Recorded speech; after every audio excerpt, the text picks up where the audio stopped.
Bien, vamos a arrancar con la segunda parte de procesal y ahora vamos a ver los tipos o sistemas procesales, que son varios sistemas diferentes que se pueden adoptar de acuerdo a las convicciones y las ideas reinantes en una sociedad en un momento determinado. ¿Sí? ¿Qué son los sistemas procesales? Son los distintos modos de desenvolverse en el proceso. Los distintos modos de desenvolverse en el proceso. Esto examinado desde un punto de vista externo, ¿sí? Bien, sistema procesal es una estructura orgánica diseñada por la ley, teniendo en cuenta ciertos principios o ideas rectores que le imprimen caracteres que lo definen, ¿sí? Entonces, los sistemas procesales son distintos modos de regular el proceso y, como dijéramos, adecuarlo al criterio jurídico-político imperante en la época y a la naturaleza de las distintas cuestiones que se van a llevar a proceso. Entonces, el proceso es único, es uno solo, pero los procedimientos son múltiples, que pueden adoptar diferentes fisonomías o tipos. En cuanto a los caracteres de los sistemas o tipos procesales, tenemos que hablar que son tres caracteres: relatividad, neutralidad de los juicios de valor e intercambiabilidad. Relatividad, porque no hay tipos absolutos, hay tipos prevalentes, pero no hay tipos absolutos, son relativos, ¿sí? Neutralidad de los juicios de valor. Los tipos procesales no son buenos o malos per se, ¿sí? No son justos ni injustos por sí, sino que son formas metódicas con cierto grado de abstracción, ¿sí? No podemos decir que un sistema es mejor que otro entre dos sistemas, sino que un sistema sirve mejor que el otro para determinados actos procesales. Y el tercer carácter, dijimos relatividad, neutralidad de los juicios de valor, y el tercer carácter es la intercambiabilidad. En un ordenamiento pueden existir dos tipos antagónicos, dependiendo del legislador, quien los puede cambiar uno por otro o hacerlos inclusive coexistir. Bien, vamos a pasar a ver tipos y vamos a ver sistemas: el dispositivo, el inquisitivo, vamos a ver el acusatorio, vamos a ver el sistema oral o escrito y después ventajas del sistema oral o escrito. Tengo un gato ahí arriba, no sé si lo ves. Hola, Olivia. Bueno. Tipo dispositivo. Este es el tipo de proceso, para que te des una idea con las características que te voy a dar, que se lleva en los juicios civiles. En los procesos civiles, el tipo dispositivo es el que manda. Bueno, el tipo dispositivo. Se sustancian pretensiones que no comprometen el orden público, sino solo el interés particular de las partes que concurren a reclamar justicia. ¿Quiénes son los protagonistas en el tipo dispositivo? Las partes. ¿Y el juez? El juez es un mero espectador hasta el momento de la decisión final. Entonces, el impulso del proceso, ¿a quién compete? ¿Quién se encarga de impulsar el proceso? Si las partes son protagonistas y no está comprometido el orden público, compete a las partes el impulso del proceso, ¿sí? Las partes son las que tienen la facultad de fijar la cuestión fáctica y también pueden renunciar a ciertos actos del proceso. Pueden transar, pueden renunciar a ciertos actos del proceso. Un tipo dispositivo. Las partes son las que fijan los términos exactos del litigio a resolver, ¿sí? ¿Por qué? Porque, como vimos en el video anterior, lo que pide el actor, la petición del actor, marca el límite de lo que el juez puede otorgar en la sentencia. Entonces, las partes fijan los términos exactos del litigio. Y aparte, además, son las partes quienes aportan el material probatorio, ¿sí? Necesario para corroborar sus afirmaciones. Son las partes. El juez no te investiga en un proceso dispositivo. El juez escucha las pruebas que las partes traen y fueron admitidas. Este es el tipo dispositivo. Son las características del dispositivo. Vamos a ir ahora a un tipo opuesto, enfrentado, que es el tipo inquisitivo, que es el sistema penal viejo que teníamos acá en Mendoza. Viejo no hasta hace mucho, hasta el año 2005. Donde el juez investigaba, escuchaba la prueba, decidía las detenciones, prácticamente el juez juzgaba todo. Todo está en cabeza del juez. Vamos a ver el tipo inquisitivo. En el tipo inquisitivo ahora sí está involucrado el orden público.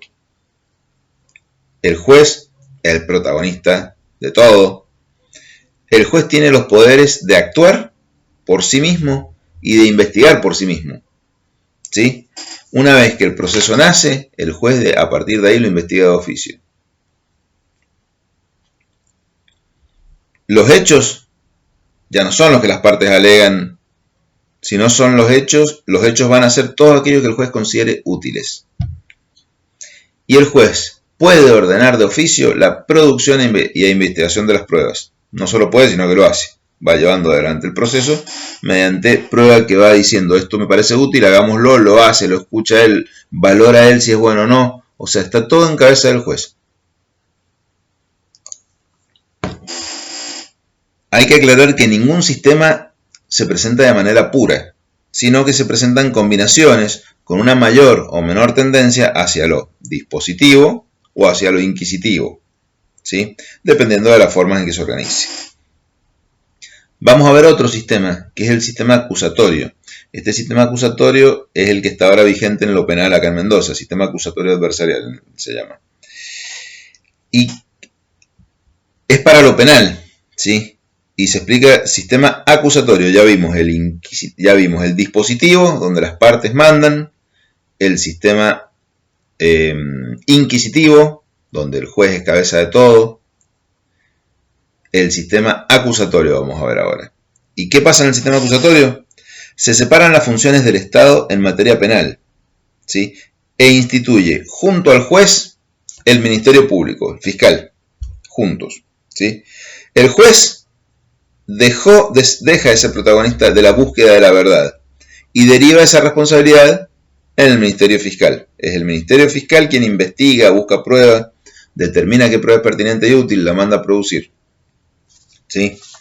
Bueno, y las partes se van a posicionar en este proceso acusatorio en un plano de igualdad y se van a diferenciar del juez. ¿Sí? ¿Te acordás que habíamos hablado que está Ministerio Público, defensa e imputado, y acá el juez tercero parcial mirando de arriba cómo se enfrentan Ministerio Público y defensa? Bueno, el juez acá mirando de arriba es imparcial e independiente. ¿Sí? Se diferencia de las partes, que las partes sí están en un plano de igualdad, Ministerio Público y Defensa. El juez imparcial e independiente. El debate que se va a llevar a cabo en este proceso adversarial se realiza en forma pública, oral, ¿sí? Y comprende diferentes etapas. Etapas de afirmación, o sea, acusación fiscal. Estamos hablando de la etapa de debate, ya pasamos a la investigación penal preparatoria, estamos en debate ante el juez, ante el juicio. Acusación fiscal, reacción, ¿sí? La defensa, que dice, confirmación, pruebas y alegación, alegato y luego sentencia, ¿sí? El juez, el órgano jurisdiccional, no puede impulsar la acción, ¿sí? Le está vedado suplir la inactividad de los contendientes, ni siquiera en el aspecto probatorio. Incluso cuando el juez pregunta en el debate, no puede indagar, puede hacer alguna pregunta aclaratoria de lo que las partes ya le han preguntado, pero el juez no puede preguntar ni meterse en tema de los testigos. Él es un tercero imparcial que escucha lo que las partes hacen y después toma y decide, ¿sí? El elemento más importante del sistema acusatorio es la separación entre el juez imparcial y el acusador, que es el investigador del Ministerio Público. Es lo más importante, lo que lo define. La separación entre las funciones de acusar y juzgar. Vamos a ver también el sistema oral o escrito. Bueno, el proceso oral es es aquel sistema en el que los actos procesales se cumplen mediante el uso de la palabra por sobre la escritura, prevalentemente, no exclusivamente, pero es cuando prevalentemente se utiliza la palabra por sobre la escritura. Sí, y en estos casos el tribunal solo va a poder tener en cuenta el material procesal enunciado oralmente en la audiencia. Lo que se oraliza es lo que el tribunal puede tener en cuenta al momento de tomar la decisión final. ¿Sí? Y lo que se oraliza, como te decía la otra vez, es cuando traes al debate al testigo, traes al debate al perito que hizo la pericia para que le explique. Entonces lo que se oralizó es lo que el juez puede valorar en la sentencia final. Justamente por eso, acá estamos hablando de un proceso oral, el proceso penal en su parte final, en la parte del debate ante el juez, es oral y público. Por esto mismo, porque es prevalente la palabra por sobre lo escrito. Y en contraposición tenemos que el trámite va a ser escrito cuando el tribunal solamente puede tener en cuenta aquel material que fue suministrado bajo la formalidad de actas o recogido en actas, ¿sí? Entonces, la actividad procesal ha sido en el trámite escrito trasladada a una expresión gráfica de escritura, ¿sí? Que sirve, esta escritura se volcó en actas y sirve como medio de conservación y comunicación de las investigaciones procesales. Ahora bien, no existen tipos orales puros o escritos puros, ¿sí? Lo que hay es prevalencia. Hay sistemas que es prevalente la palabra por sobre la escritura y sistemas que es prevalente la escritura sobre la palabra, ¿sí? En la provincia de Córdoba, el proceso civil es escrito, o era escrito al momento que se hicieron estos apuntes, ¿sí? Tendrías que verificar eso si sigue siendo escrito. Y se rige por reglas absolutamente formales, mientras que la oralidad es propia de otras ramas como la penal, laboral o de familia. La tendencia, hijo, es que todo vaya a ser oral, todo va camino a ser oral, incluso lo civil, con audiencias orales, pues puede haber una interposición de la demanda que va a ser escrita, pero la tendencia a futuro es que todo tipo de prueba sea oral. Bien, y también es fundamental, si te llegan a preguntar, que estés más o menos al tanto de que las presentaciones se hacen en formatos digitales. Ahora ya no se presenta más en papel la demanda, sino que se introduce a través de algún sistema informático.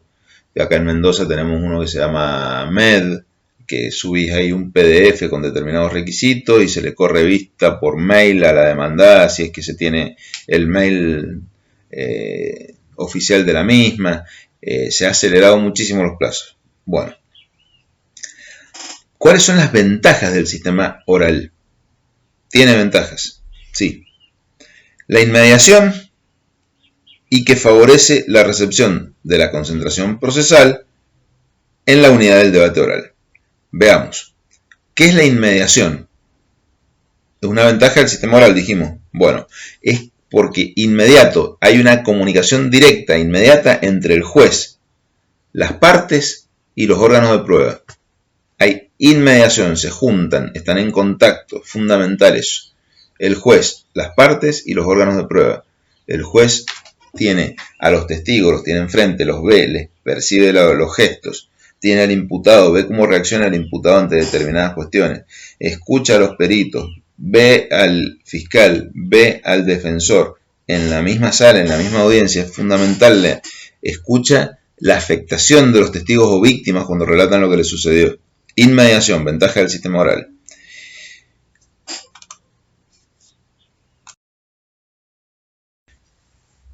Y otra ventaja es la concentración, favorece la concentración procesal en el debate.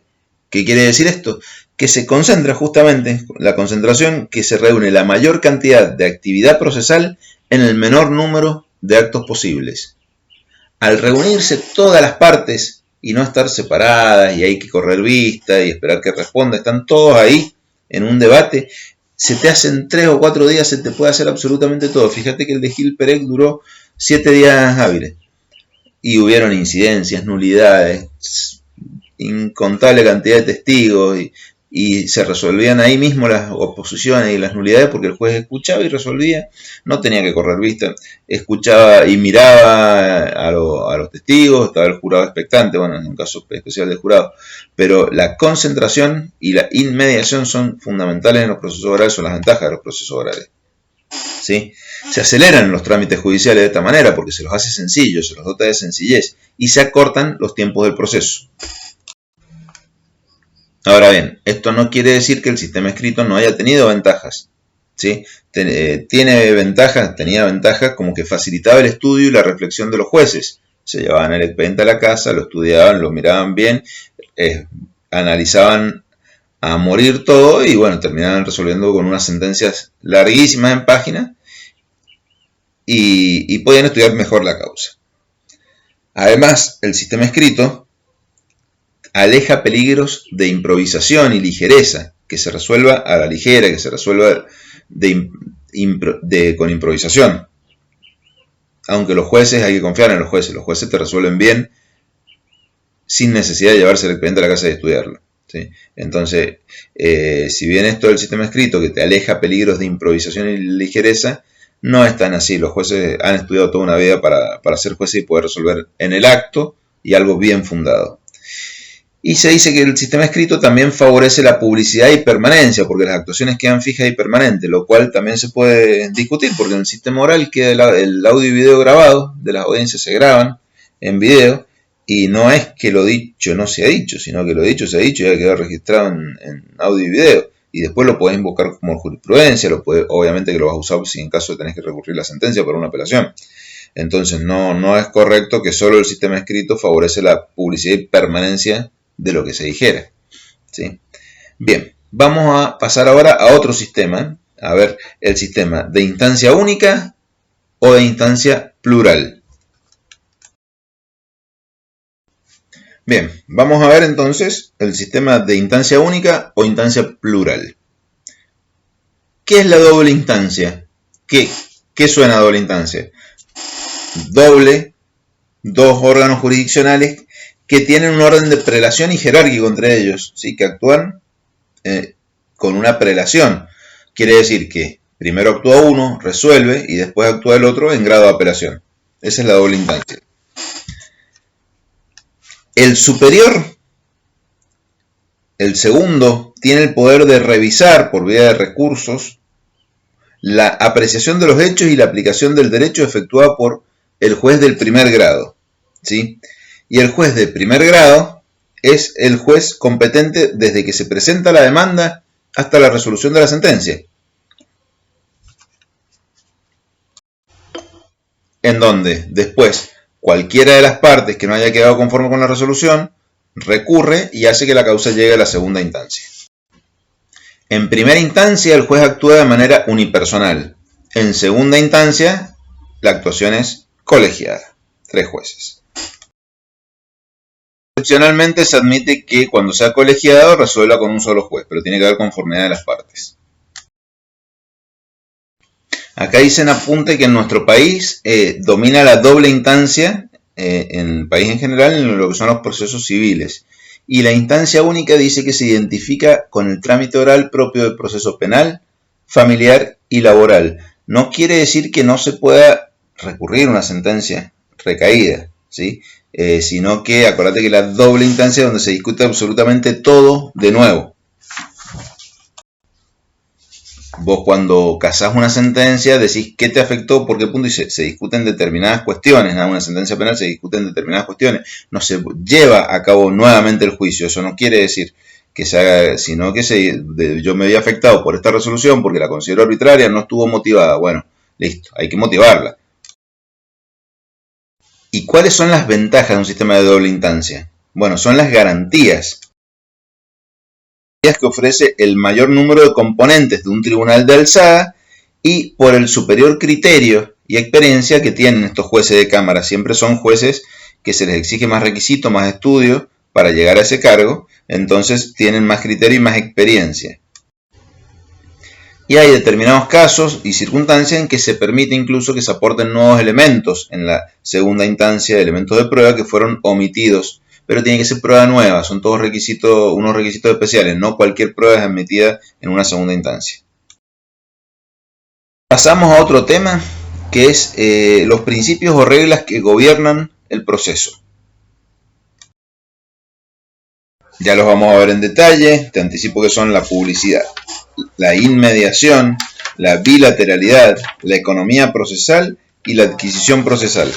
¿Sí? Vamos a ir hablando de cada uno de estos, pero son principios o reglas que te gobiernan el proceso. ¿Sí? Regulan y siempre están ahí. En cada acto tienen que darse estos requisitos. Bueno, ¿y qué son los principios o reglas que gobiernan el proceso? Se los ha definido así. Los principios procesales son las líneas directrices y orientadoras que rigen el proceso, plasmándose de este modo una determinada política procesal en un ordenamiento jurídico determinado y en un momento histórico dado. Líneas directrices y ordenadoras que rigen el proceso. ¿Sí? Hay una relación directa entre estos principios procesales con normas contempladas en la Constitución. Ya lo vamos a ver. ¿Sí? Y modernamente se podría decir que se van formulando nuevas reglas o nuevos principios procesales, pero en realidad son adaptaciones o reformulaciones de los principios existentes. ¿Cuáles son? Bueno, ya dijimos que eran la publicidad, la inmediación, la bilateralidad, la economía procesal y la adquisición procesal. Veamos la publicidad. Empecemos por el primero. Acuérdate que estamos viendo principios que regulan el proceso. Publicidad. ¿Y qué quiere decir la publicidad en los procesos? Que los actos que se cumplen en el proceso tienen que ser conocidos de manera irrestricta, tanto por parte de la sociedad como por parte de los intervinientes, de las partes. No hay secreto para las partes, para que puedan llevar un control adecuado de la actividad procesal. ¿Sí? No debe haber una justicia secreta, ni procedimientos ocultos, ni fallos que no tengan motivaciones, que no tengan fundamentos, ni antecedentes. ¿Sí? Esto ¿a qué favorece a una mayor transparencia en la administración de la justicia? Porque siendo pública se puede fiscalizar la actividad de jueces y abogados. Se suele decir en los códigos, las actuaciones del proceso y sus resoluciones serán públicas. Es una fórmula genérica que suelen poner. Las actuaciones del proceso y sus resoluciones serán públicas. Y como excepción, sí se puede limitar la publicidad. ¿Pero en qué casos? Cuando hay razones de orden público o moralidad, pueden los magistrados disponer que determinadas actuaciones queden reservadas, sean secretas. Por ejemplo, en un caso de la justicia de familia, donde se está ventilando una cuestión en una familia donde hubo un abuso sexual hacia un menor, no se está investigando el abuso sexual, sino que ahí se está ventilando como cuestión familiar, la declaración en cámara Gesell del menor no va a ser pública, porque lógicamente tenés que proteger a ese menor. Entonces, los actos no van a ser públicos si con ellos se puede afectar la moral o el orden público u ocasionarse perjuicios materiales o morales a los interesados. En definitiva, hijo, lo que se procura es proteger la intimidad de las personas. Pero el principio general de la regla es que las actuaciones son públicas. ¿Sí? Y este principio de publicidad se manifiesta en distintos actos del proceso, sobre todo en las audiencias, y también durante la prueba. ¿Sí? Y, en definitiva, cuando se llega a la sentencia, también la publicidad se ve materializada en cuanto a que la sentencia es pública y la sentencia es motivada, ¿sí? Y es fundada. Dice, se probó esto con esta prueba, se probó esto con esta prueba y esto con esta prueba, listo. Se resuelve lo siguiente. Entonces, ahí se llega a una sentencia motivada, la cual es pública. En el proceso penal tiene cierta particularidad esto de la publicidad, porque no siempre es público. Existe el secreto de sumario, que está instituido por ley en los inicios de la investigación, porque el delincuente lo que tiende es a borrar sus rastros. Entonces se le da un determinado plazo, acá en Mendoza es de un mes desde el cometido del hecho, se le da un plazo al Ministerio Público Fiscal para que mantenga la reserva de las actuaciones, ya que como el delincuente tiende a borrar sus rastros, es justo darle al Ministerio Público que lleve actuaciones secretas, que no las conozcan, para que el delincuente no pueda conocer a través de sus abogados a dónde va el Ministerio Público, qué tipo de prueba está buscando, para que no pueda entorpecerlas. Ahora, este secreto de sumario no es ilimitado. Tiene un plazo, es un mes. Y se corta el secreto de sumario incluso antes de ese mes, si por ejemplo te abocás e imputás el delito contra una persona. Entonces, en ese caso ya no existe secreto sumario, sino que la actuación pasa a ser pública para todas las partes. Hemos visto la publicidad. Vamos a otro principio que gobierna el proceso. Dijimos publicidad, inmediación, bilateralidad, economía procesal y adquisición procesal. Vamos a la segunda, la inmediación. Bien, vista la publicidad, entonces pasamos al principio de inmediación. Ya dijimos que inmediación es cuando se juntan las partes. ¿Te acordás? Vimos que inmediación es cuando se concentra todo, o sea, se juntan las partes del juez con las partes presentes. Es fundamental, el juez debe encontrarse en un estado de relación directa con las partes y recibir personalmente las pruebas. Según dice un autor que se llama Davis Echandía, ¿sí? La inmediación alude a la comunicación inmediata que debe existir del juez con las personas que actúan en el proceso y los hechos que en él deben hacerse contar junto con los medios de prueba que se utilizan para probar esos hechos, ¿sí? ¿Dónde se manifiesta con mayor vigor este principio de la inmediación? Y claramente en los procesos orales más que en los escritos. En los escritos no tiene sentido hablar de inmediación, ¿sí? En las formas modernas de procedimiento existen instancias oralizadas donde este principio se pone en vigor parcialmente. Por ejemplo, en el proceso civil nacional, algunas provincias adoptan el trámite del proceso por audiencia. O sea que, en principio, luego de existir la etapa escrita de postulaciones, de demanda con contestación, existen dos audiencias, la preliminar y vista de causa. ¿Te acordás que hemos visto ayer la vista de causa? Bueno, ahí es donde se concentran y se hace la inmediación, donde se juntan las partes, se toman las declaraciones de testigos, etc. Y en el proceso penal, bueno, ya vimos que en el proceso penal, que está dividido en dos etapas, la investigación penal preparatoria a cargo del fiscal y la segunda etapa, cuando pasa a juicio el debate, es en la etapa del debate, donde se realiza la inmediación con el juez, Ministerio Público, defensa, imputados, testigos, todos juntos, como te hablé recién del caso Gil Perel, que en 7 días se resolvió todo. ¿Cuáles son los rasgos fundamentales de esta inmediación? La presencia de los sujetos procesales ante el órgano jurisdiccional. Tienen que estar en presencia del órgano jurisdiccional. Esa presencia hoy puede ser telemática, ¿sí? Puede ser a través de Skype, de Meet, etc. Existe una falta de intermediario judicial entre las cosas y las personas del proceso y el juez.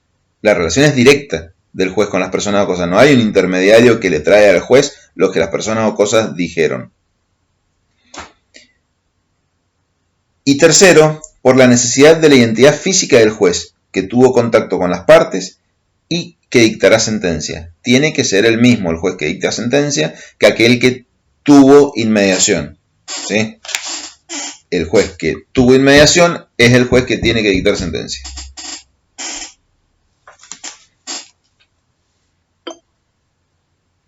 En el ordenamiento procesal, esta regla de la inmediación adquiere importancia al incorporarse al Código Penal, ya que el Código Penal, obviamente estamos hablando de Código Penal, norma de fondo nacional, el legislador nacional ha previsto en el artículo 41 que el juez debe tomar conocimiento directo y de visu con el sujeto, con la víctima y las circunstancias del hecho en la medida requerida para cada caso.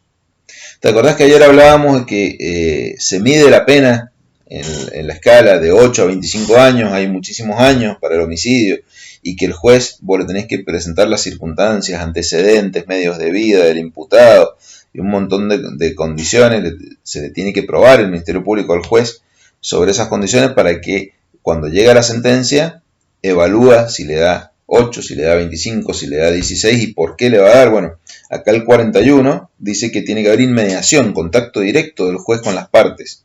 Los tiene que tener a la vista, presente, escucharlos. No tiene que leer un informe, que otras personas le digan a qué se dedicaba el imputado, cuál es su afectación por el delito cometido. Lo tiene que escuchar de él. Esa es la inmediación.